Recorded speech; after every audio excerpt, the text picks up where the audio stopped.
It's that time again.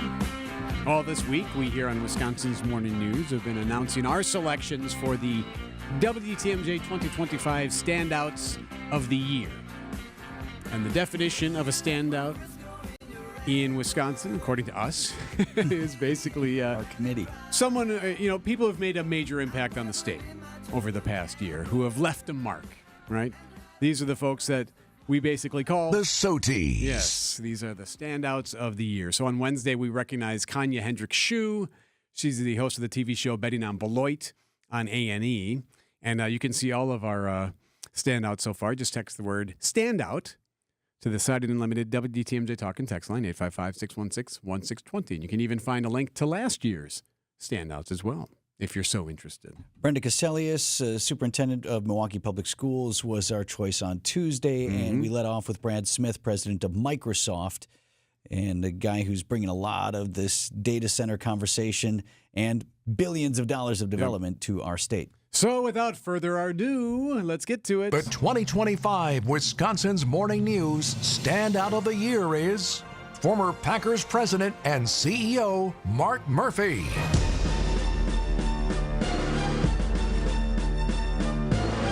The 13-time world champion Green Bay Packers, for the first time since 2002, draft a wide receiver. Matthew Golden, wide receiver. Let me get a Green Bay 3, 1, 2, 3. The first night of the NFL draft in Green Bay, Wisconsin will forever be an I was there moment for more than 205,000 NFL fans. Commissioner, welcome to Green Bay. Tell us how we're doing so far. Awesome. The event has really grown, and I think Green Bay will contribute to that. Dude, that was the biggest party I've ever attended. I mean, it was phenomenally done. Alex Strofe is the host of Green Bay Game Day on WTMJ. So many times found myself going, whoa, this is Green Bay?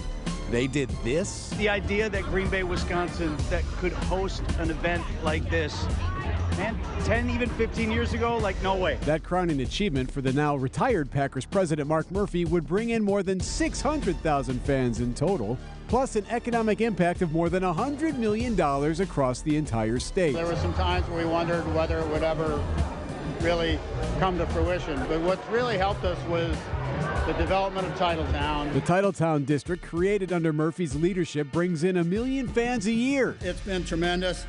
Not had a single person come up to me and say, why did you get rid of the Kmart?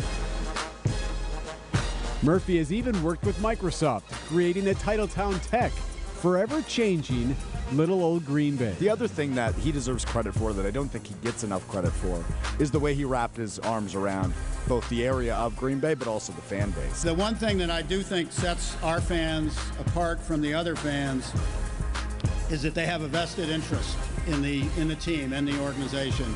So many of our fans are owners. I think we have 560,000 shareholders who are really, truly special.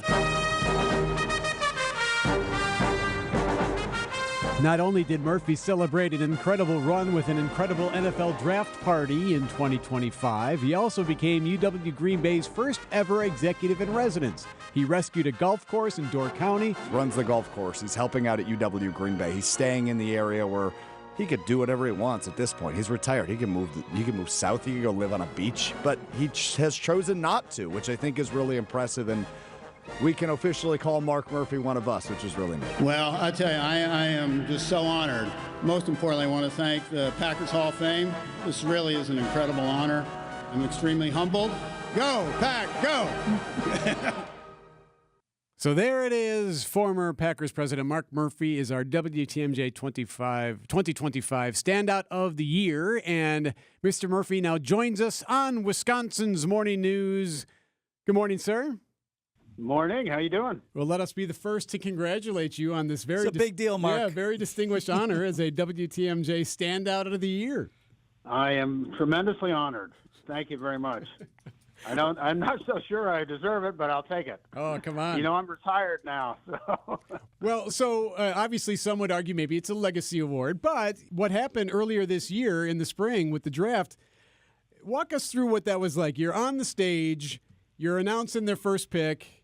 The place is just erupting. At that moment, is that when you realize, you know what, this worked out? Well, to put it in context, I mean, this is something that, and this was a huge priority for the Packer organization as a whole. We knew the draft would mean so much to our community, probably from a relative standpoint, so much more than drafts in Chicago and other big markets. And so we started lobbying the league right when they started taking the draft on the road. And it was great to see it all come together. And I have to admit, I was very honored to be able to announce our first-round draft pick. And I did go off script. I had a script. Well, first of all, I was very glad that we did not draft somebody whose name I could not pronounce. I knew we were looking at Emuka Abagwe, or I'm not sure what his name was, but no, it was a really special moment. So I went off script. Usually when I go off script, things don't go well, but fortunately this time, so I decided, knowing how much our media and our fans were obsessed with the fact that we had not drafted a wide receiver in the first round for many, many years. So I decided to start off by saying, for the first time, I think since 2002, and it shows you how focused and how closely our fans follow the team. I think everybody immediately knew right away that we were drafting a wide receiver and that most people knew it was going to be Matthew Golden. Mark, you were my pick for this just because, if for no other reason than the draft, and there are plenty of other reasons, our long-term legacy, what you did with Titletown in Green Bay, and the fact that we're competitive as the smallest franchise in pro sports. But this draft for me is a lifelong Wisconsinite. I don't know that we truly appreciate how big of a deal it was to pull this off. And if you'll indulge me for a moment, I look at this event that we pulled off in three phases.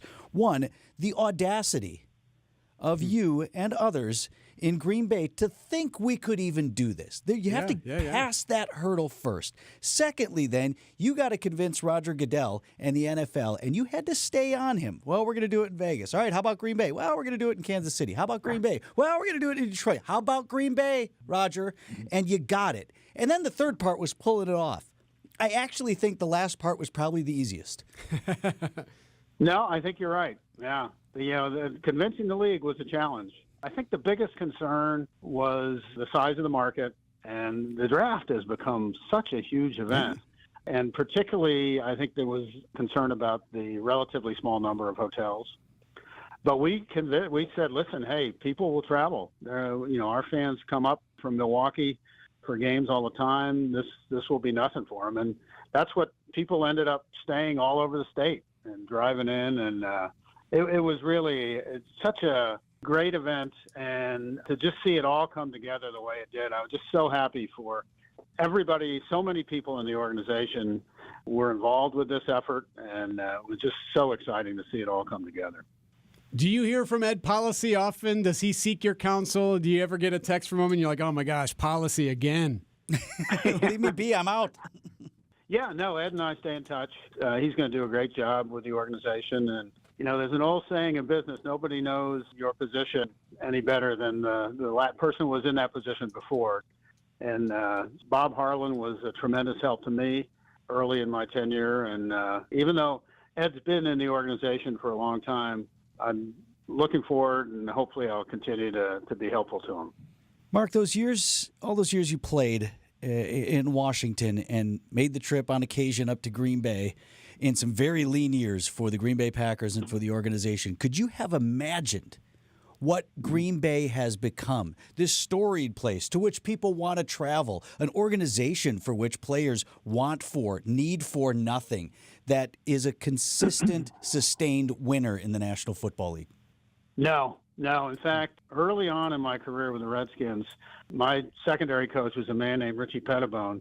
And I distinctly remember when somebody would make a bad play and we were watching film, he would say, if you don't watch it, we're going to ship you off to Green Bay. That was like the Siberia of the NFL. And to think what Lambeau Field and Titletown has become is it's tremendous. And it's a tribute to everybody who's worked in the organization over the years, to the executive committee, the board. Just a tremendous organization, and I know the league takes great pride in having a organization like the Packers. I think it really reflects well on the league. Mark, I think it's a great thing that you bought Max Welton Braves up there in Door County, and it's been a minute, but I got to get back up there. Would love to see what you've done with the place. Now, how involved are you? Are you in the pro shop? You got 20% off on logo shirts this month? Or what are you up to out there? Well, I'm pretty involved. I really enjoy it. It's a tremendous community asset. Wanted to make sure it stayed a golf course. The person I bought it from, Jim Bresnahan, has agreed to stay on and continue to run it for a couple years. But no, it's if people haven't been there, it's a fun course to play. We just put a irrigation system in. Before we only watered the greens. Now we're watering the whole course, and I think it's really making a difference. We're really excited. We had a good year this year. The fall weather was great. You know what you could do? You could always offer just to be the fourth. If someone needs a fourth person. Hey, guys, I'm available. I'm here. I should do that. Yeah, no, it's a fun course to play. You know, it's got a history in the NFL. I don't know if you know this. We did not. No, please. So back in the 30s, when teams would come to the Midwest, they would play the Bears one weekend and the Packers the next, and they'd stay in the Midwest. And the LA Rams practiced on Max Welton Braves, I think on our 11th fairway. Which is not great for the golf course. Right? I don't need to tell you that, right? No, it was not. But little aeration, I guess. Trying to imagine an NFL team practicing on a golf course today. You just would not see that. The ball's just not laying right today. After they just came. Took a hop. I don't see that coming. Well, the linemen weren't quite as big back then, so I don't know. That's a good point. Maybe not as much damage. Well, Mark, on behalf of Packers fans, first off, thank you for everything. Always been so kind to us, and also just for everything you've done for the team. And also, again, congratulations on what is becoming quite the prestigious award, the WTMJ Wisconsin's Morning News Standout of the Year. Oh, well, thank you. I am. I'm really honored. That's very thoughtful of you to think of me, too. I appreciate it. Our people will contact your people. We'll send you a trophy. You can put it right there in the clubhouse. None of that last part's true. But no, you know what? That's right, Eric. Make them something, and we'll send it up there. But you have to promise to display it, yes, in the clubhouse. Yeah, maybe a putter. Yes. All right. Mark Murphy, thank you, sir. Former president of your Green Bay Packers, Mark Murphy, a WTMJ Standout of the Year. You can find much more online at WTMJ.com. Just text the word standout to 855-616-1620. We have one more. The final standout is tomorrow.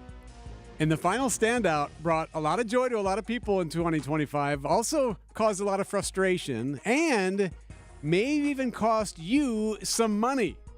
We will unveil our final standout tomorrow on Wisconsin's Morning News.